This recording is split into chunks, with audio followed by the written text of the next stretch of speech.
Hey guys, welcome back to my channel. So a few weeks ago I did a video just kind of sharing my thoughts with you as a personal trainer, but also as a mom and a woman who has gone through her own fitness journey on the topic of sugar addiction. And so many of you guys reached out to me about that.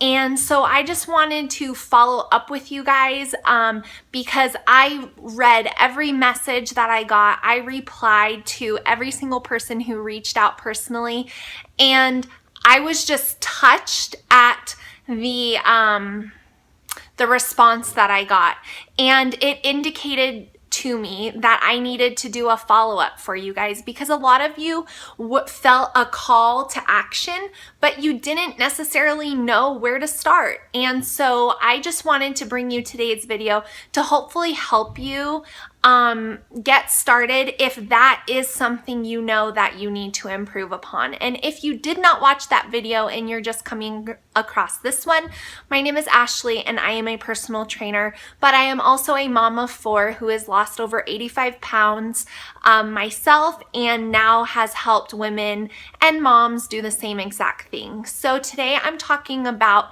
10 foods that you should avoid or monitor or closely watch if you are trying to reduce your sugar intake or completely eliminate your sugar intake to become free of sugar addiction and dependency. So you'll have to excuse this little background mess here behind me.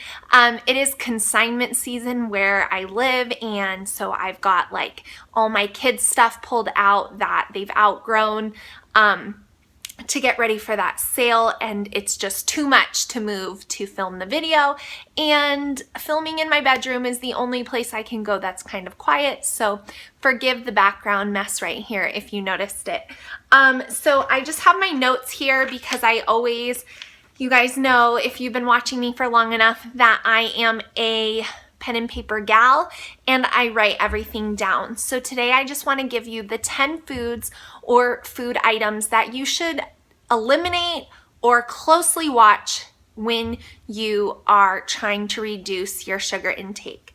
The first one, which I know is going to be like, what? That's a healthy food.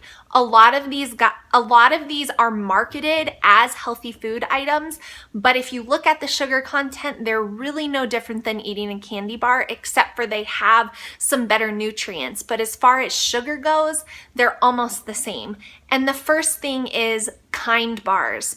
So Kind bars, Lara bars, Luna bars, anything like that, they are very high in sugar, and even though they're marketed as being fruit and healthy and nuts and healthy fats and all this, that can be true, but there are better options that have less sugar.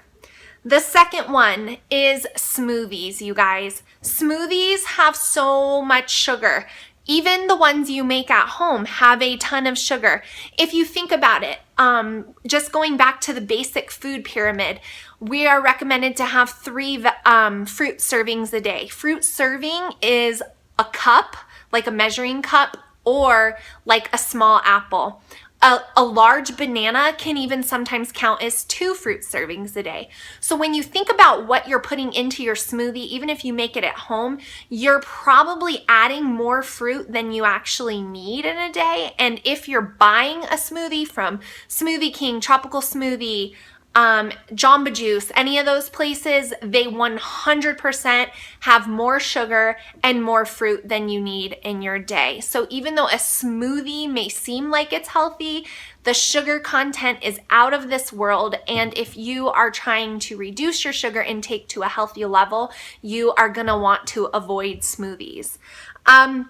The third one that I have goes with that, and that is just juice in general. I do not even give my kids juice. On a special occasion, they'll have some juice, but juice is not like a thing that they drink every single day. Even when they were toddlers and littler babies, I didn't give them juice because juice is just sugar. And yeah, there's fruit if you get 100% fruit juice in it, but still there's a lot of sugar in that. So if you're an adult and you're drinking juice or orange juice or even like the V8 fusion juices or just any kind of juice, that is something you're going to want to eliminate, and just really stick with water. The fourth one that I have for you guys, which was probably the one that was the hardest for me to get over, was coffee creamers. And I used to love my Coffee Mate. I used to love my coffee creamer. I think I had more creamer than I did coffee, and now I literally can drink coffee black, and I do it often because my taste buds have acclimated, and I literally cannot stomach the taste of what I used to drink. It just tastes so disgusting to me. And so if you are somebody that like puts coffee creamer in their coffee, and it's a lot, you guys. Besides the fact that Coffee Mate is not good for you because of the ingredient list, so many chemically processed ingredients, words you can't even pronounce, look at the sugar in a tablespoon.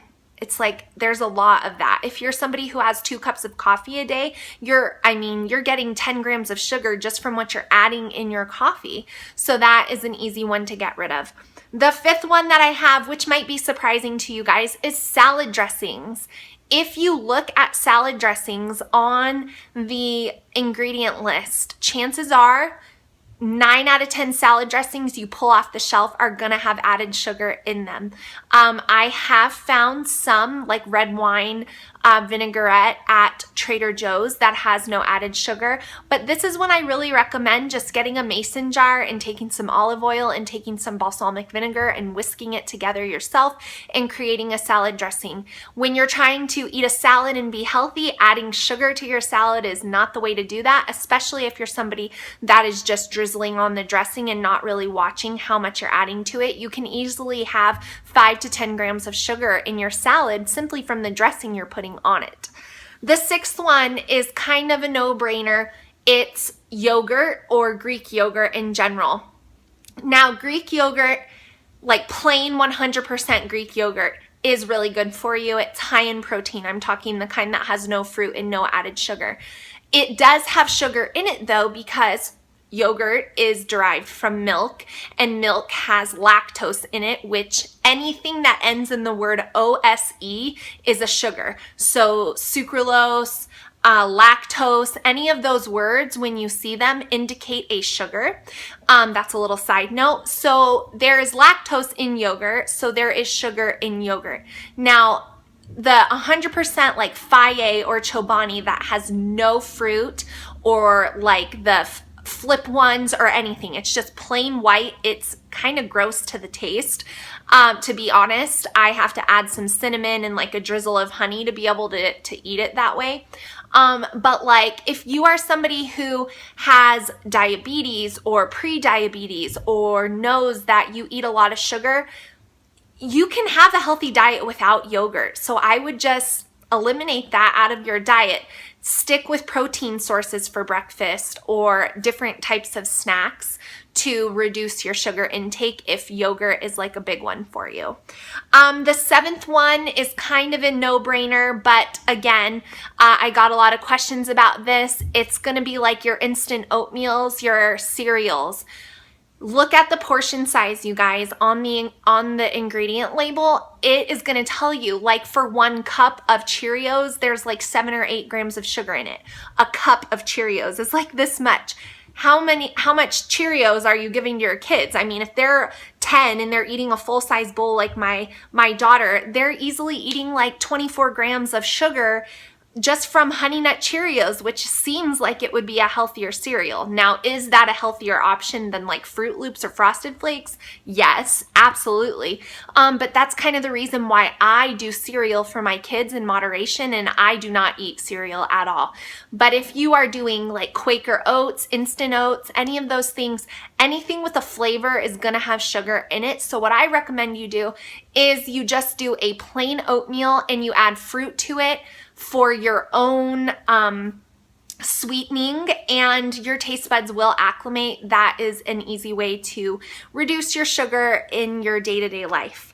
The 8th one that I've got for you guys is carbs in general. Now this could probably be a whole nother video topic, but the way your body processes carbohydrates is in the form of sugar. So even if you're having pasta or you're having rice or you're having whole wheat toast, your body is still going to break that down as a sugar in your body. And as someone who has polycystic ovary syndrome myself, I have to watch my carb intake more so than the average person who does not have that condition does, because of the way my body processes carbohydrates. With insulin levels, which is what spikes with your blood sugar and comes down, I can become more resistant to that. And so watching your carbs, I'm not saying eliminating carbs, but watching your carbs is a good idea if you are trying to eliminate sugar. And also when you take out processed sugar, you generally start to crave carbohydrates. And look at that, your body is amazing. The reason why is because it wants the sugar and it turns those carbs into sugar. So if you're somebody that is like, okay, no more, I'm not doing cake, I'm not doing ice cream, I'm not doing soda, all those obvious sugar sources, and you start having bad cravings for carbs, that's why. It will go away, but know that that's a part of it. The last two that I have for you guys is gonna be salsa, and then it's gonna be pasta sauce. Now these I'm talking about already pre-made, store-bought, not made on your own. Pasta sauce, even like homemade pasta sauce, there will be recipes that call for sugar to like cancel out the acidity or whatever. You guys, I don't add sugar to any of my pasta sauces. And then salsa as well, there will be added sugar. Salsa I get at Costco, it does not have added sugar, but those are just some surprising sources of sugar that you might not even be realizing. Now, are they gonna be like 30 grams of sugar, like as if you're eating an ice cream bar? No, they're not. But you see, these 10 food items throughout the day or even throughout a couple of days is going to add up to be quite a significant amount of sugar, with each of them containing about 5 to 15 grams of sugar. So if you're trying to reduce it, these are some of the foods that you're gonna want to avoid or you're gonna want to limit to help you reduce your overall sugar intake. So I hope this helps any of you guys out there. If you have any questions for me, as always, post them in the comments below. I am not a doctor, but I am a trainer and I have lots of experience working with nutrition, especially with women and in this area. So I will do my best. And if you guys ever ask me something and I honestly do not know the answer, I am not ashamed to say, I don't really know. You might want to ask so-and-so that question. So I hope this video helps you. If any of these surprised you, I would love to hear from you. And I hope you guys are doing well, and I will see you in my next video. Thanks for watching. Bye, guys.